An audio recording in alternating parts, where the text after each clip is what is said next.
meus alunos, tudo bem com vocês? Hoje estamos aqui para a nossa segunda videoaula para o sexto ano, referente à análise literária do livro A Guerra de Troia, em versos e cordel, de Fábio Sombra e Maurício de Souza. Nós colocamos, postamos lá no site da escola um roteiro sobre esse livro e eu solicitei que você, aluno, respondesse. Então vamos lá para essa correção? Inicialmente aí nesse roteiro, nós temos uma parte inicial da história, em que alguns personagens da Turma da Mônica, eles acabam por meio de um sorteio, chegando à conclusão que eles precisavam fazer uma redação acerca da Guerra de Troia. Então, levando em consideração que esse título literário ele também se utilizou de outro gênero literário para contar essa história de forma adaptada, que foi o cordel, nós vamos retomar alguns conceitos históricos que foram explorados para que chegássemos ao entendimento, do que realmente foi essa guerra. Então, a letra A, eu perguntei a vocês, os feitos heróicos gregos foram contados em versos durante a história. Muitos poetas conhecidos revelaram grandes aventuras de heróis do passado por meio de poesias épicas. A maior de todos os poetas foi Homero. Quais foram os poemas épicos gregos mais conhecidos desse escritor? Como eu havia falado, Homero foi um escritor de grande importância no cenário mundial. E as duas obras mais importantes desse escritor foram Ilíada e Odisseia. Lembrando que a nossa obra, adaptada em verso de cordel, ela foi inspirada na obra de Ilíada, de acordo aí com um personagem de Homero Brasilino, que é esse repentista que representa essa arte popular, ok? Na letra B, foi solicitado que vocês explicassem o que foi a Guerra de Troia.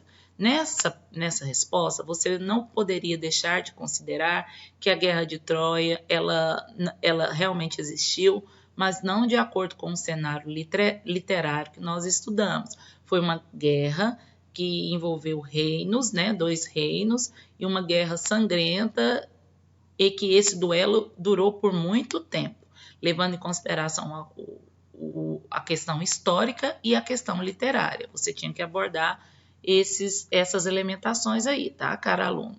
Prosseguindo com a nossa lista, na questão 2, também foi apresentado aí um fragmento literário para facilitar aí sua linha de raciocínio, e nesse fragmento é importante nós repensarmos acerca do cenário do livro, que foi inspirado aí pela Turma da Mônica, do Maurício de Souza, junto com Fábio Sombra.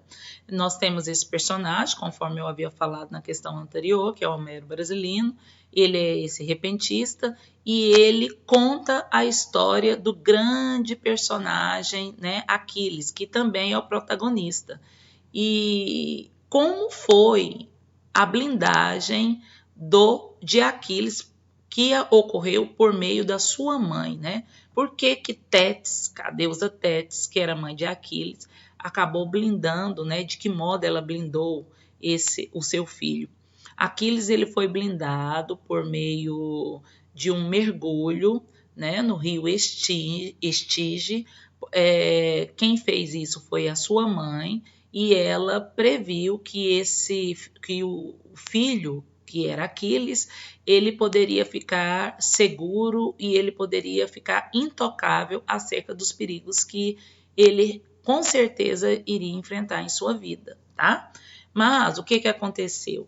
Houve uma situação inusitada nessa blindagem, na tentativa de proteger seu filho. Tétis acabou não mergulhando totalmente o garoto nas águas do rio Estige, e o seu calcanhar ficou de fora. Referente a isso, nós temos a questão B dessa continuidade aí do roteiro, tá? O destino de Aquiles já tinha sido traçado muito antes de sua mãe tentar impedir que alguma coisa de ruim acontecesse a ele. Apesar das tentativas de ser invencível, o herói possuía um ponto fraco. O que significa a expressão de Aquiles, né? Ou seja, o calcanhar de Aquiles, melhor dizendo.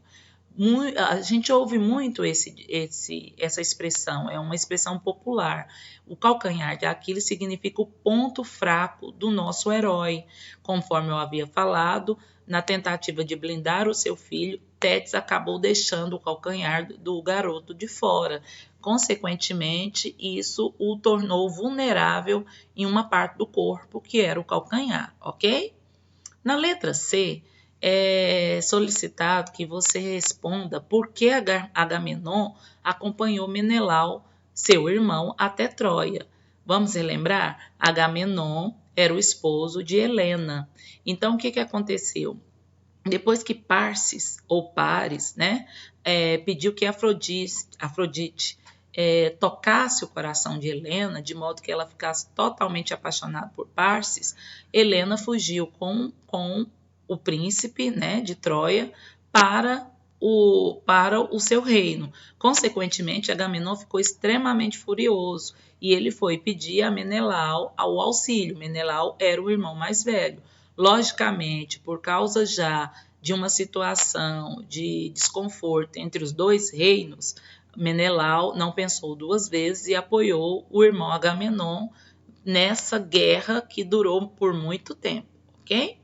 Na questão 3, nós temos uma passagem sobre a fúria de Apolo. Para quem não lembra, Apolo também é um deus que faz parte aí desse cenário da mitologia grega. Então, dentre tantos deuses explorados na nossa obra, Apolo foi o que demonstrou maior fúria por Agamenon. O que o impiedoso irmão de Menelau fez para que esse deus ficasse tão irado com ele? O que aconteceu foi o seguinte: Menelau era um rei muito invejoso, muito ganancioso, e ele era também impiedoso. Depois de vários ataques, né, em várias cidades, Menelau acabou atacando uma das cidades e nessa cidade havia um templo do rei Apolo. E aí Menelau acabou raptando a filha de um dos sacerdotes, né, de Apolo, que era Criseida. Consequentemente, ele acabou humilhando bastante o sacerdote e a sua filha. E Apolo se sentiu totalmente ferido com essa ação de Menelau. E ele acabou fazendo o quê? Ele acabou castigando furiosamente os soldados que faziam parte dessa composição de Menelau, né? Dessa tropa de Menelau. E Apolo ele soltou uma guerra que tinha uma seta que tinha uma infecção mortal e acabou dando cabo à vida de vários soldados, ok?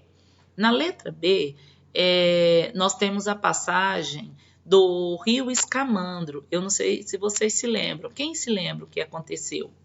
Depois que Aquiles acabou perdendo o grande amigo que era Patroclo, o seu amigo de infância, ele ficou totalmente furioso e o seu desejo era acabar com Heitor, que também era príncipe de Troia e rei por sucessão. Então, consequentemente, Aquiles começou a matar vários e vários e vários soldados. E aí, com a chegada do exército de Agamenon em terras troianas, apresentou várias surpresas. Dentre elas, a morte de Patroclo, como eu acabei de falar para vocês. Depois disso, Aquiles se revoltou mais ainda e acabou por matar inúmeros troianos, porque o deus que protegia o rio Escamandro se revoltou tanto com o grego. O deus que protegia o rio Escamandro, ele ficou tão furioso porque Aquiles entupiu esse rio de modo que ele ficou totalmente infectado, né, por corpos de soldados que eram lançados ali por Aquiles. Então ele tentou matar Aquiles, mas nessa situação que o deus que habitava o rio Escamandro tentou dar cabo à vida de Aquiles, Aquiles acabou sendo protegido por um outro deus chamado Vulcano, ok? Então é isso, queridos alunos. eu fico por aqui. Nós finalizamos praticamente o nosso livro literário, né? Vamos relembrar que aí no seu caderno você tem aí, em média, 24, 25 questões referentes a essa obra literária. E o nosso próximo encontro, nós daremos início a uma outra obra que é Chapeuzinho de Couro, tá bom? Muito obrigado pela atenção de vocês, fiquem com Deus, aproveite o tempo para refletir, criar novos modos de estudo, né? E de percepção acerca da vida e das coisas que estão acontecendo. Vai dar tudo certo, nós estamos juntos, tá? Um beijo no coração de vocês. Até mais.